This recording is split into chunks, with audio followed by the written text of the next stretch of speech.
Welcome to the latest episode of Branding the Experience. We discuss ways where we can create environments where employees actually want to come to work and customers want to keep coming back. Hi, I'm Ken Bader, your host for Branding the Experience, and also your organizational culture and world-class service standard expert, here with our latest episode, which is the stages of growth and your brand. Now, you've probably heard me talk about the stages of growth before, possibly in my recent podcast or maybe in some of my speeches. But it's a Harvard Business Review article where I get that concept. It's my favorite article, possibly, that HBR has put out.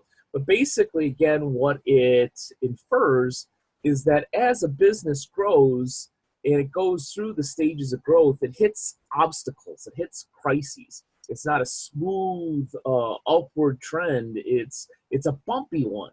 And as I explain in the podcast as well as to my clients, that when they hit one of these crises or obstacles, it's a natural thing. In fact, I would be scared if they didn't hit one of those, because then that would mean that they're stagnant. But the question becomes, and this was actually a question that I talked to a client about in a recent strategic planning meeting, is that you're hitting this crisis where you need more processes, systems, maybe even expanding the org chart and adding another person or two so that we could have more knowledge, more expertise. And you worry about, as I mentioned in the podcast, the culture, but you also worry about the brand, because the brand is in and of itself its own living entity. And if we don't, as we talked about this before, we don't actively manage our brand and put out the image and message that we want our target market to hear and see, then that happens reactively. It happens passively, where people build their own opinions on the brand, and then that becomes your image that you may or may not like. So as you go through the stages of growth, it's important to understand how you're changing internally so that you can also communicate that externally. For instance, as I mentioned in the podcast, many times what happens is a culture will go from being more family-oriented slowly to being more team-oriented. And that could have a definite change in the brand experience for your customers, clients, and members. So it's important to understand, if you're going to proactively keep some of those family type elements. You want to have that ma and pa feel, for instance, is that at least from a customer standpoint, that we go out of our way to make sure that, one, that continues in the brand experience, and two, that we continue to communicate that from a brand messaging standpoint. Possibly something like, well, we may have 3 branches now as opposed to 1 branch, or 5 restaurants as opposed to 1. But you know what? Our family atmosphere and the way that we approach business or food or something like that is the same as it was X number of years ago. Come to any of our locations and be sure to experience the same family atmosphere that we always had.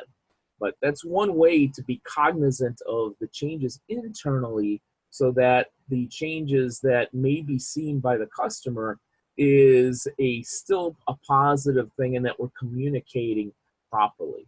It's also important to understand that if we are changing to being a more structured, a more process-oriented organization, that we find those positive aspects of the business, the new positive aspects, and make sure that we include that in the brand messaging. Maybe it's because we're growing, we're able to offer more technology.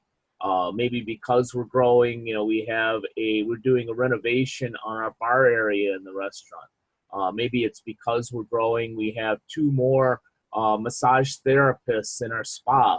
Whatever that is, if it's a positive reaction to the growth and the issues that we're overcoming, make sure that we're putting that out in the brand messaging for our customer base and our target market, so that they understand that, hey, yeah, we may be changing, but we're changing in a positive way that's going to be a positive experience for you. Thank you for spending some time with me today. And here's hoping that your business is branding the experience at a very high level. Take care. Now a word from our sponsor, Bader Training and Consulting.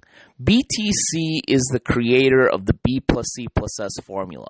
Our clients that implement that formula increase their net income by 124% and grow their business by 17% on average. The best place to start working with Bader Training and Consulting is with our B plus C plus S audit. The service pinpoints issues as well as attributes of your business's unique brand, culture, and strategy.